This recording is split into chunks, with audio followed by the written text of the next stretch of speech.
So I just wanted to start with a couple of, so this is the fun thing that I'm going to have to do is scroll down my entire presentation. A couple of quotes by the people. First one's David Harvey, who said, "The right to the city is far more than the individual liberty to access urban resources. It is a right to change ourselves by changing the city." And the second one is from The Theory of Loose Parts by Simon Nicholson, which is, "Creativity is for the gifted few. The rest of us are compelled to live in environments constructed by the gifted few, listen to the gifted few's music, use gifted few's inventions and art, and read the poems, fantasies and plays by the gifted few. This is what our education and cultural conditions lead us to believe, and this is a culturally induced and perpetuated lie," which is pretty strong stuff. So this is Assemble. This is us. This is a kind of slightly fabricated image of us building a studio building next to our own studio in Stratford in London, based on the idea of the Amish barn raising, the idea of coming together collectively in order to produce a collective construction, you know, and in doing so create a kind of common identity. And in a sense, that's kind of where we started. We started with a project which was the way in which we came together. We came together to form this first project, the Cineroleum, before there was a kind of identity, a kind of, you know, a collective identity of being Assemble. There was the project. And the project was of our own invention, you know, self-funded, self-directed. We kind of approached a developer and, you know, took the site off their hands for a bit of time, and decided to marry the kind of twin typologies of the petrol station and the picture palace, both of which have kind of faded into obscurity after having their heyday at the kind of beginning half of the 20th century. And so we made a kind of cinema in this petrol station, and we made it kind of collectively and kind of by hand. So with the kind of 100 or so friends, pulled together through kind of economical materials. This is Tyvek being turned into a kind of large superstructure curtain. Materials found on sites or appropriated, turned into furniture, and kind of embellished through kind of more sophisticated techniques like marquetry and so on, in order to kind of create a kind of slightly magical a kind of theatre, a kind of place where people could kind of lose themselves in that kind of magical experience of going to the cinema. And it was kind of short-lived. You know, it was only around for a month. But in a sense, what the project did was to kind of create a practice, to create Assemble through its completion. And in doing that project, we realized that there was a kind of real joy in that kind of experience of building for people and making kind of the architecture directly, you know, as opposed to the way in which we had kind of been used to practicing within other architecture practices in London. And having developed that taste for it, we kind of tried to tackle it again. So we found another site, this time in Hackney Wick, on the periphery of the Olympic site. So this is in 2011, which is the year before the Olympics. So right on the edge of the Olympic site, kind of in this area in which a lot of people have been very recently kind of moved out, trying to kind of create effectively a kind of party moment, a kind of an event, a kind of static event which would, over the course of a few months, kind of make things happen in that area that wouldn't have otherwise happened. You know, this site under the kind of flyover was, you know, a place where people burnt out old cars and, like, you know, took drugs. It was not a place that anybody would want to spend time. And it's, you know, how a kind of temporary installation could reinvent that place. And so we constructed this building entirely out of timber bricks, all threaded together, you know, through a kind of a large group of volunteers, constructed all the furniture ourselves, and made this kind of fanciful narrative object under the flyover. it's kind of based on the idea of the nail house, the person who doesn't want to move when the developers come knocking, and so the idea is the flyover has been built around it. It's kind of like retrospectively creating a fiction, a history for the site. And, you know, it was a success insofar as, you know, it kind of managed to create a place that totally transformed the identity of that site. And, you know, taking it from something that was, you know, super unloved to a place where people were happy kind of spending time and, you know, enjoying like a kind of range of cultural activities. And where people could kind of, you know, engage in this kind of thrilling act of kind of building something for yourselves. And those were kind of two projects that we'd done in a kind of ad hoc, kind of naive fashion. And increasingly, we kind of stumbled into, I guess, what you would call an architecture practice. And you know, that stumbling kind of happened most clearly in a project that we did in Croydon in New Addington. So this is the kind of far east end of the tram line in Croydon, which was a commission for a kind of revamp of the town square in New Addington. And we kind of took on this kind of challenge of this town square as a kind of a way of figuring out how you could kind of bring the kind of really strong community and really strong kind of local culture that existed in New Addington out into this really unused, really kind of unloved bit of public space. In order to do that, we kind of had a number of kind of temporary and kind of ad hoc kind of I hesitate to use the word workshop, but you know, events and kind of parties, effectively, where we brought activities that were otherwise happening in the area, in the town, out into the town square, and created infrastructure, kind of temporary infrastructure for those things to happen. So, you know, kind of posters for some of the activities, and in doing so, kind of tested what the possibilities of that town square were and what kind of permanent infrastructure might help to kind of permanently bring that activity out into the town square. And so the permanent infrastructure in the town square, the kind of large kind of timber stage, and in situ concrete kind of furniture, kind of low brick planter walls, all kind of reflected those tests and those kind of lessons learnt through the kind of temporary occupation of the square. And I guess what's kind of interesting to us in terms of looking back on this project now and the position that we've kind of come to is that actually, to a certain extent, the project was less than successful. It was not as successful as we would have liked it to have been, partly because so much of the work that we did was being in residence in the square, making things happen in the square that wouldn't have happened otherwise. And so when we left, some of those things didn't happen in the square anymore, and so some of the infrastructure might, you know, not necessarily be used in the way that it was intended. And what we kind of learned through that is that, you know, there is a point at which you as the artist or architect have to withdraw from the project, and it has to kind of live on its own without you. And learning from that, we kind of have developed a way of doing projects, or some of our projects, which involves not only designing a physical set of infrastructures, but also developing organizations that work to kind of keep the kind of motivation and the original impulse of the project going after we've kind of left. So a project that really well exemplifies that is Baltic Street Adventure Playground, which was a project that we did in Dalmarnock in East Glasgow.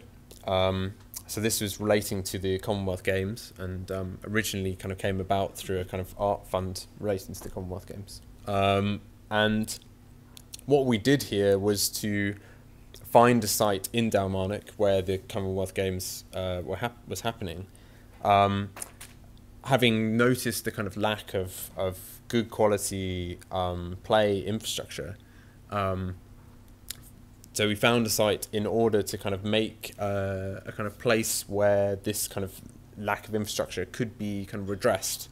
And through kind of reading a lot about kind of play theory and maybe some of the things that were mentioned earlier, we kind of came to develop an understanding that this site should be kind of not turned into a kind of static, fixed playground, but a kind of state of exception, a place where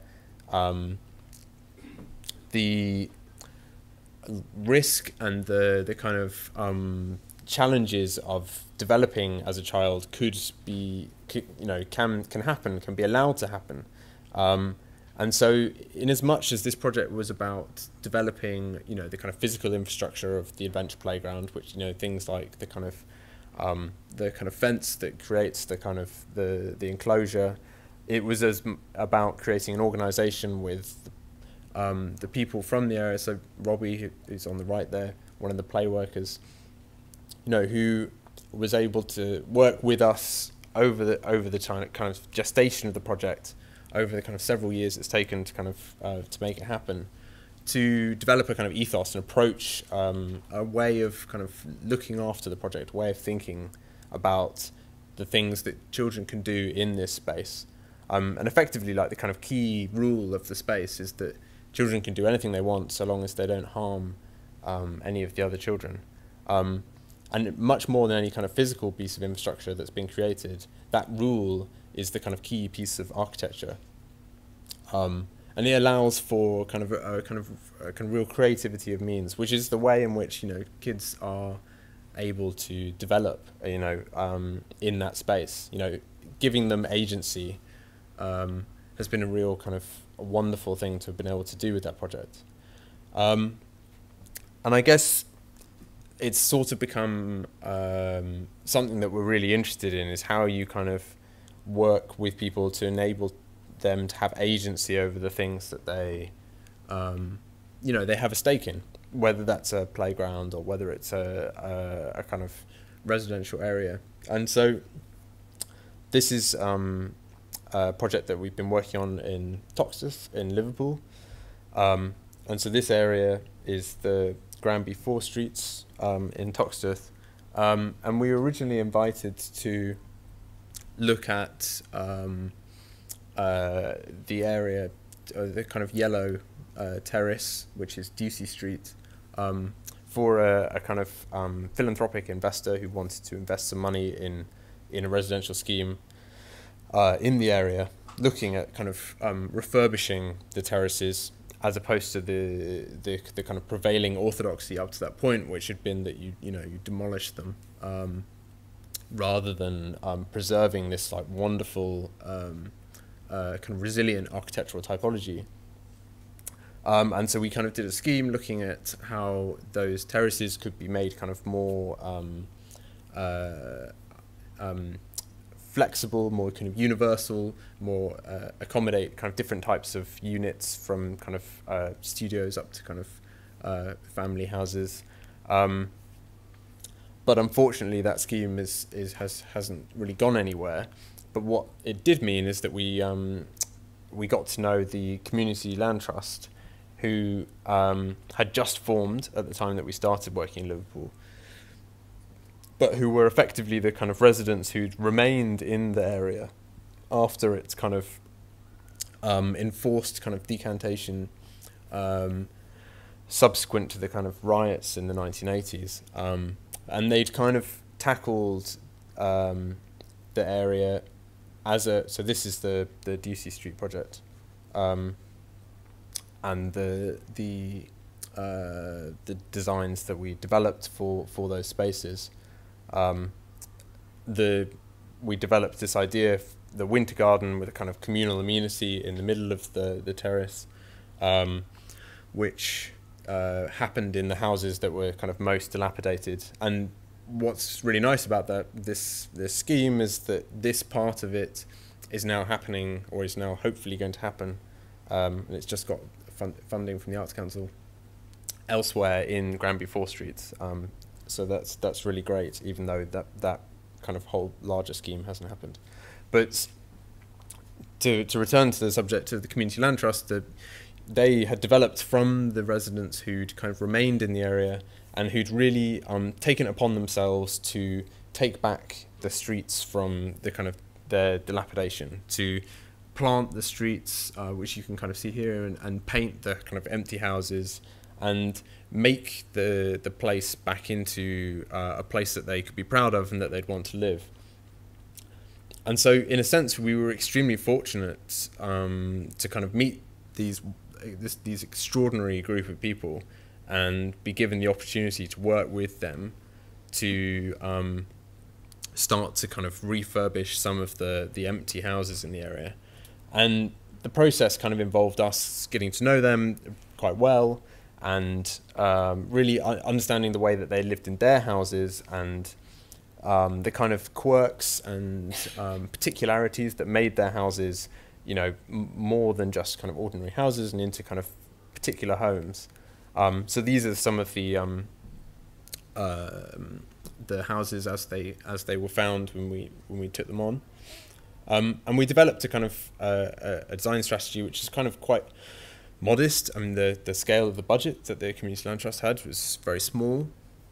But that was embellished by these small moments, what we called kind of embellishments, or kind of moments of kind of home improvement. These little kind of domestic scale objects, so tiles or door handles or door pulls, up to the scale of things like a kind of Douglas fir storage wall. These kind of moments that kind of are the pieces of the house that you come into contact with every day and that totally transform your experience of it. And when the Turner Prize, as you suggest, totally came out of the blue, or the opportunity to exhibit in the Turner Prize came out of the blue, we used these kind of embellishments, these moments, as the basis for a kind of social enterprise in the area, which is something that the CLT would be really interested in doing, in developing a small business that would help kind of be an anchor on the high street in Granby to kind of help bring some of the mixed economy back into the area. And so we started making this small, and this is it's kind of a prototype workshop for a workshop that we hope will be permanently based in the area, which is about making these kind of home embellishments, you know, textiles, door pulls, concrete cast fireplaces, things that make houses homes, through kind of, you know, these decorated, you know, kind of decorative art moments, you know, these kind of moments of craft. And it's now a kind of fledgling business, and it's now having the exhibition Tramway having come down. It's now in a period of transforming from that kind of prototypical stage, which is about making the showroom for the exhibition, to becoming a kind of full, permanent, substantial business in the area in Toxteth. And so any support, obviously, very welcome. And so I guess finally, because I think I'm probably running out of time, I'd like to talk a little bit about maybe a slightly different type of work that we're kind of currently doing. So alongside things like the Granby Workshop, we won a competition to design a gallery for Goldsmiths University in New Cross, in southeast London, which is in effect a kind of much more straightforward, or not straightforward, but more kind of traditional architectural commission. And so it's in this building, which is the Laurie Grove Baths, in New Cross. The kind of bathhouse, it's a kind of Edwardian bathhouse, which the kind of majority of which is at this end, and then this was the kind of back end, the area of the kind of water tanks and heating elements. The kind of bath end is studios, and the back end is what's becoming the gallery. And the strategy for it was to make a kind of collection of kind of spaces of completely different characters. So each space would have a kind of very particular character in and of itself, which, you know, helps give spaces which reflect the kind of nature of contemporary art practice. And the key to it was this kind of central project space, a kind of a space without kind of exact kind of determined exhibition character, but which would hold kind of social events of a kind of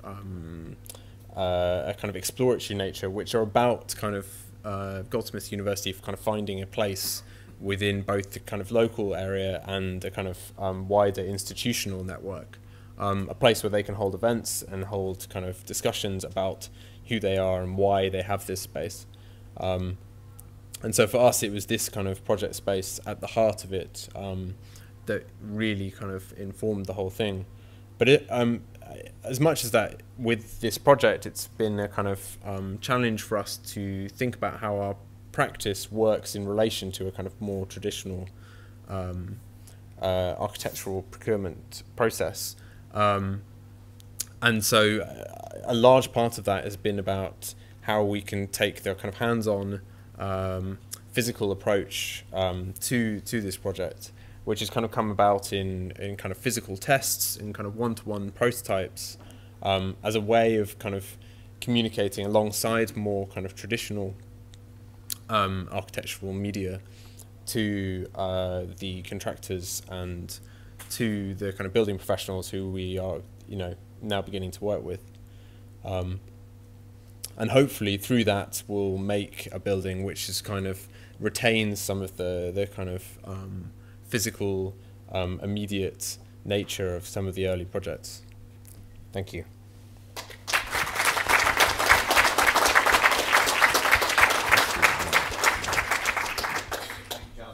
We are running a little bit over, but I think that was entirely down to me not watching the clock while I was speaking rather than anyone else. But so, can I just quickly take questions for Giles?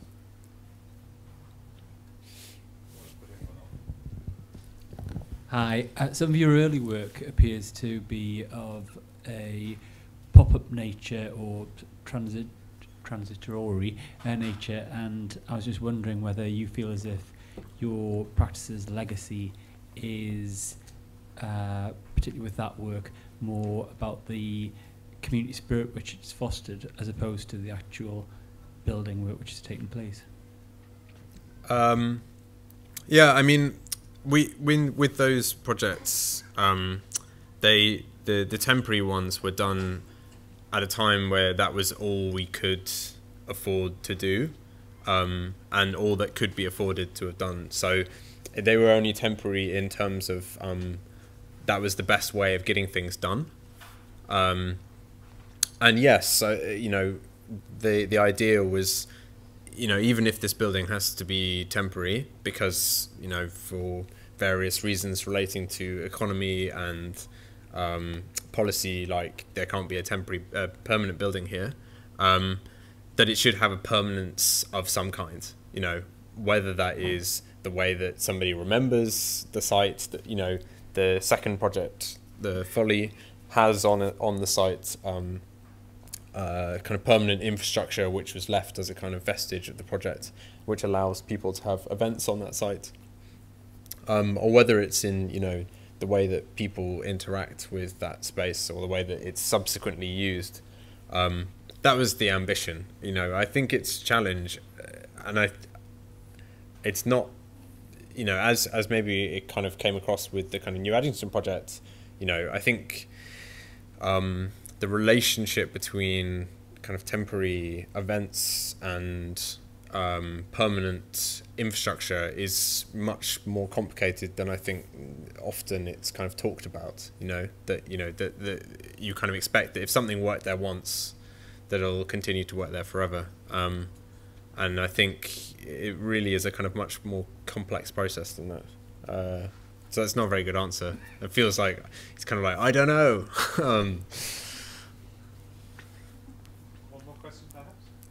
In terms of your kind of practice as being this collaborative arts and architecture and design collective, do you find that your starting point might be slightly different to if you were in that sort of traditional architectural practice in terms of your approach to, say, the goldsmith's design? Do you feel that you're integrating that arts practice sooner rather than a kind of an addition or an embellishment at the end?